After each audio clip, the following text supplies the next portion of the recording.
In this episode, we'll look at the court case that captivated Victorian Britain, was the talk of for years, but has been largely forgotten since.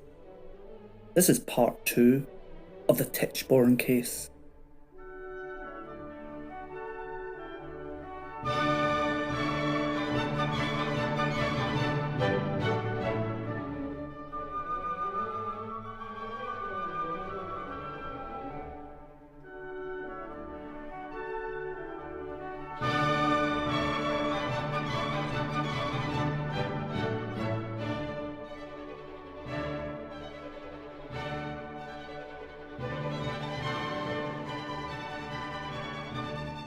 Hi and welcome back to the Historical Crimes and Criminals podcast. I'm Steve, your host. The case was listed in the Court of Common Pleas as Tichborne v Lushington in the form of an action for ejectment of Colonel Lushington, the tenant of Tichborne Park. The real underlying purpose, if successful, would establish the claimant's identity as Sir Roger Tichborne and the right to the family's estates.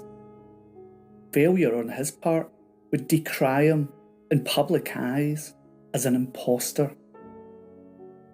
In addition to Tichborne Park's 2,290 acres, the estates included manors, lands and farms in Hampshire, and considerable properties in London and elsewhere, which stood altogether producing an annual income of over £20,000, equivalent to several millions in today's terms.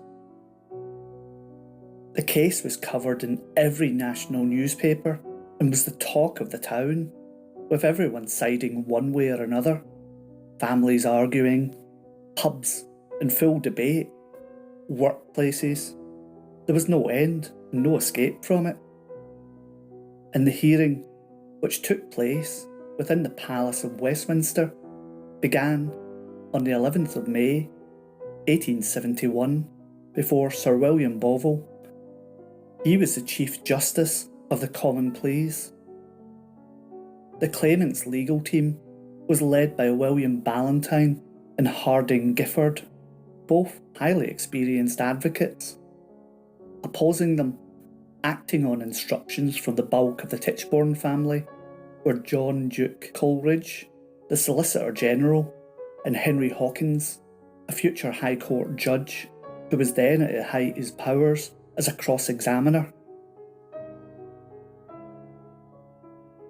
In his opening speech, Ballantyne made much of Roger Tichborne's unhappy childhood, his overbearing father, his poor education, and his frequent unwise choices of companions. The claimant's experience in an open boat following the wreck of the Bella had, said Ballantyne, impaired his memories of the earlier years, which explained his uncertain recall. Attempts to identify his client as Arthur Orton were, Ballantyne argued, the connotations of irresponsible private investigators acting for the Tichborne family. The first witnesses for the claimant included former officers and men from Roger Tichborne's regiment, all of whom declared their belief he was genuine. Among servants and former servants of the Tichborne family called by Ballantyne was John Moore, Roger's valet in South America. He testified that the claimant had remembered many small details of their months together, including clothing worn and the name of a pet dog the pair had adopted. Roger's cousin, Anthony Biddulph, explained that he had accepted the claimant after spending some time in his company. On the 30th of May, Ballantyne called the claimant to the stand. During his examination in chief, the claimant answered questions on Arthur Orton, whom he described as a large-boned man with sharp features and a lengthy face marked slightly with smallpox. He had lost sight of Orton between 1862 and 1865, but they'd met again in Wagga Wagga, where the claimant had discussed his inheritance. Under cross-examination, the claimant was evasive when pressed for further details of his relationship with Orton, asking that he did not wish to incriminate himself. After questioning him on his visit to Wapping, Hawkins asked him directly, "Are you Arthur Orton?" To which he replied, "I am not." The claimant displayed considerable ignorance when questioned about his time at Stonyhurst. He could not identify Virgil, confused Latin with Greek, and did not understand what chemistry was. He then caused a sensation when he declared he had seduced Catherine Doughty, and the sealed package given to Gosford, the contents of which he earlier claimed not to recall, contained instructions to be followed in the event of her pregnancy. With this, the Tichborne family were fighting not only for their estates, but for Catherine Doughty's honour. On the 7th of July, the court adjourned for 4 months, and when it resumed, Ballantyne called more witnesses, including Bogle and Francis Bagent, a close family friend. Hawkins contended that Bogle and Bagent were feeding the claimant with information, but in cross-examination he could not dent their belief that the claimant was genuine. In January 1872, Coleridge began the case for the defence with a speech during which he categorised the claimant as comparable with the great impostors of history. He intended to prove the claimant was Arthur Orton, and he had over 200 witnesses lined up, but it transpired that few were required. Lord Bellew, who had known Roger Tichborne at Stonyhurst, testified that Roger had distinctive body tattoos, which the claimant did not possess. And then, an event that caused an already sensational case to become even more sensational, and it caused more arguments in every household, workplace, and pub across the land. On March the 4th, the jury notified the judge they'd heard enough, and they were ready to reject the claimant's suit. And having ascertained that this decision was based on the evidence as a whole, and not solely on the missing tattoos, Judge Bovill ordered the claimant's arrest on charges of perjury and committed him to Newgate Prison. From his cell in Newgate, the claimant vowed to resume the fight as soon as he was acquitted. On the 25th of March 1872, he published in the Evening Standard an appeal to the public, requesting financial help to meet his legal and living costs. He said, "I appeal to every British soul who is inspired by a love of justice and fair play and is willing to defend the weak against the strong." And the claimant had gained considerable popular support during the civil trial. His fight was perceived by many as symbolising the problems faced by the working class when seeking justice in the courts. In the wake of his appeal, support communities were formed throughout the country. He was bailed early in April on sureties provided by Lord Rivers and Guildford Onslow, and a large crowd cheered him as he left the Old Bailey. At a public meeting in Ayersford on the 14th of May, Onslow reported that subscriptions to the Defence Fund were already pouring in, and that invitations to visit and speak had been received from many towns. The claimant addressed meetings up and down the country, and journalists followed the campaign, and they often commented on his pronounced Cockney accent, suggestive of his East London origins. The campaign drew some high-level supporters. Amongst them was George Hammond Whalley, a controversial anti-Catholic who was MP for Peterborough. He and Onslow were sometimes incautious in their speeches. After a meeting in St James's Hall, London, on the 11th of December 1872, each made specific charges against the Attorney General and the government of trying to pervert the course of justice. They were fined £100 each for contempt of court. With few exceptions, the mainstream press was hostile to the Claimant's campaign. To counteract this, his supporters launched two short-lived newspapers, the Tichborne Gazette in May 1872 and the Tichborne News. The former was wholly devoted to the Claimant's cause and ran until Onslow and Wally's contempt convictions in December 1872. The Tichborne News, which concerned itself with broader range of perceived injustices, closed after 4 months. And the criminal case against the Claimant was to be heard at the Queen's Bench and was listed as Regina v Castro, the name Castro being the last uncontested alias of the Claimant. Because of its expected length, the case was scheduled as a trial at bar, a device that allowed a panel rather than one judge to hear.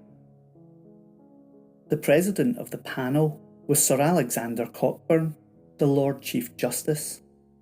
His decision to hear the case was controversial, since during the civil case he'd publicly denounced the Claimant as a perjurer and a slanderer. Cockburn's co-judges were Sir John Mellor and Sir Robert Lush. They were both experienced Queen's Bench justices. The prosecution team was largely that which had opposed the Claimant in the civil case, minus Coleridge.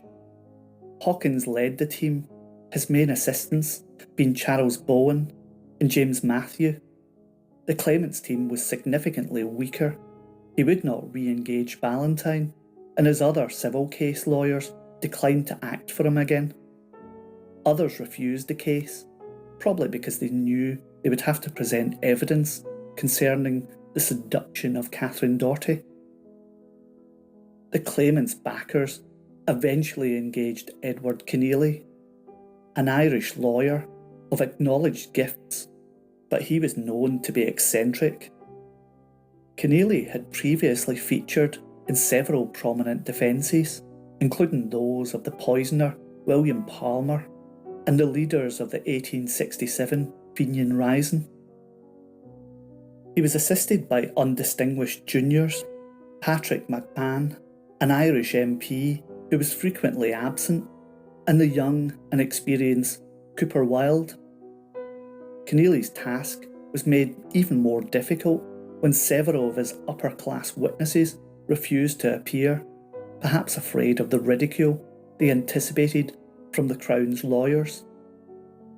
Other important witnesses from the civil case, including Moore, Bagent and Lipscomb, would not give evidence at the criminal trial. And the trial, one of the lengthiest cases heard in an English court, began on the 21st of April 1873 and lasted until 28th February 1874, occupying 188 court days. The tone was dominated by Keneally's confrontational style. His personal attacks extended not only to witnesses but to the bench and led to frequent clashes with Cockburn. Under the legal rules that then applied to criminal cases, the Claimant, although present in the court, was not allowed to testify. Away from court, he revelled in his celebrity status. The American writer Mark Twain, who was then in London, attended an event in which the Claimant was present and thought him a rather fine and stately figure. The company were educated men moving in good society, and it was Sir Roger, always Sir Roger, and on all hands, no one withheld his title.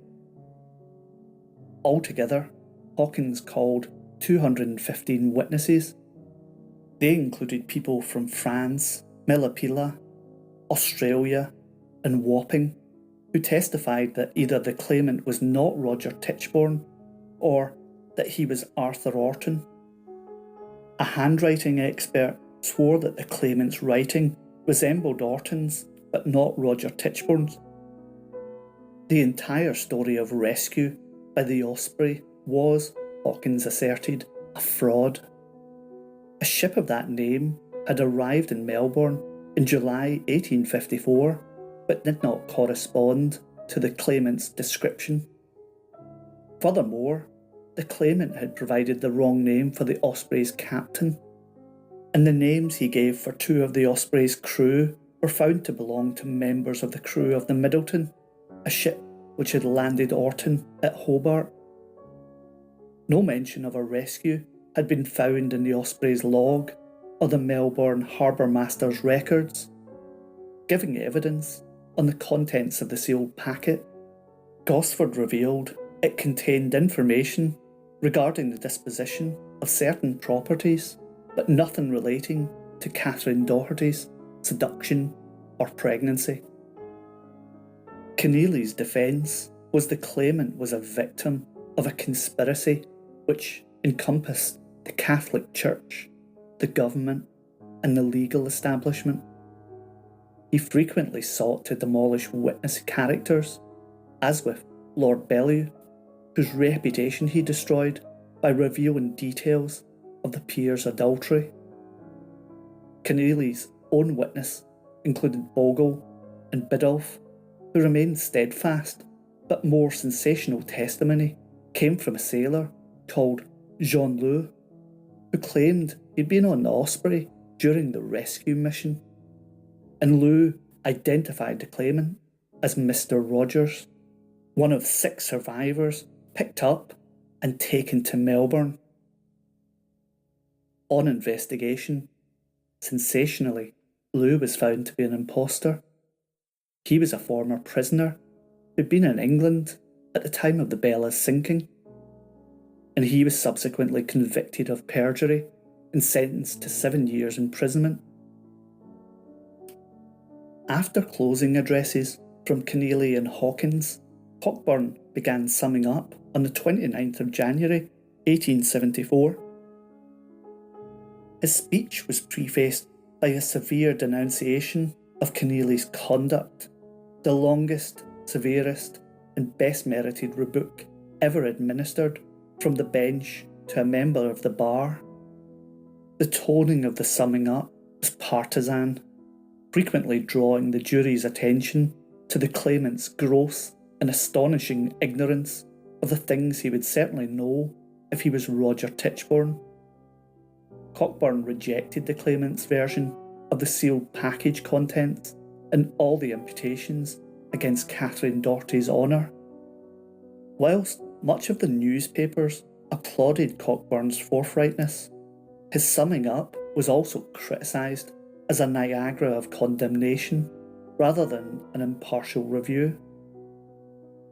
The jury retired at noon on Saturday the 28th of February and returned to court within 30 minutes.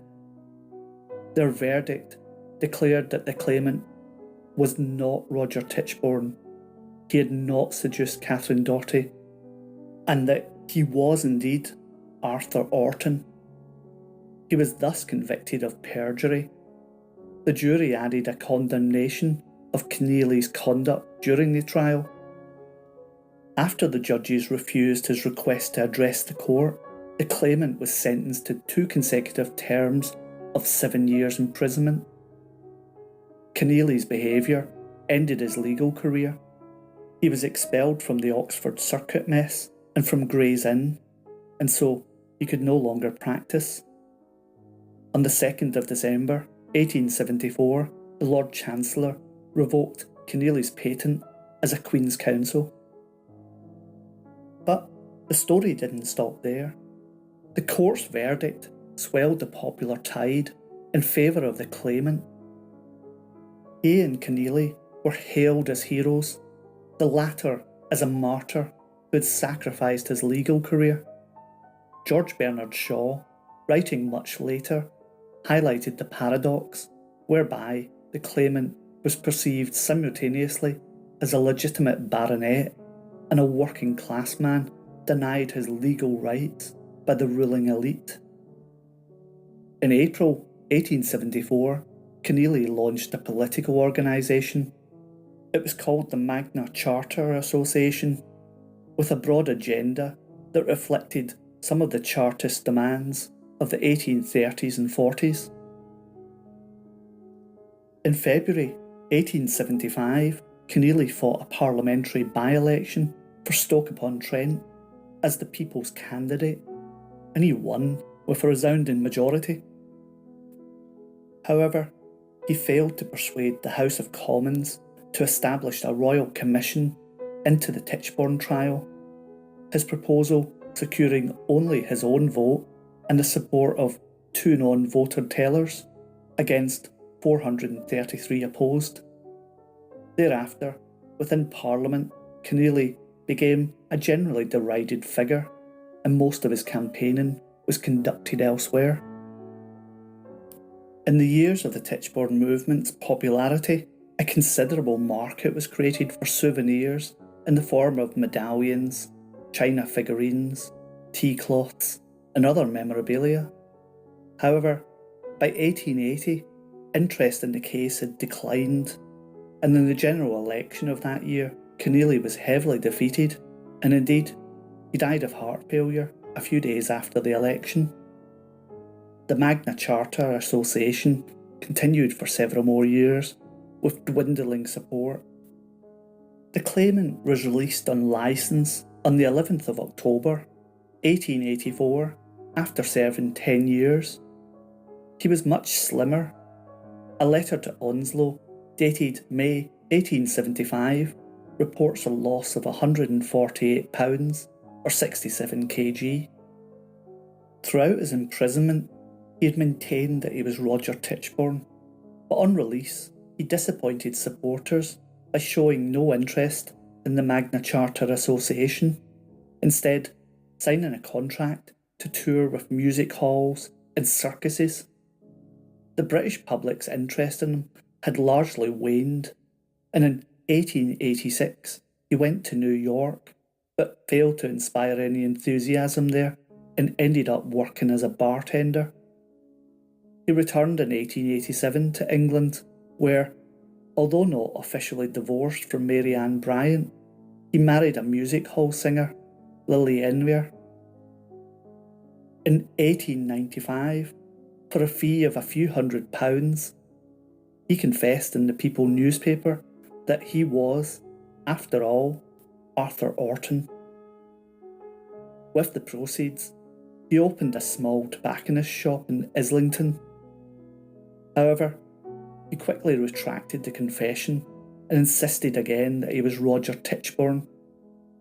The shop failed, and he died destitute of heart disease on the 1st of April, 1898.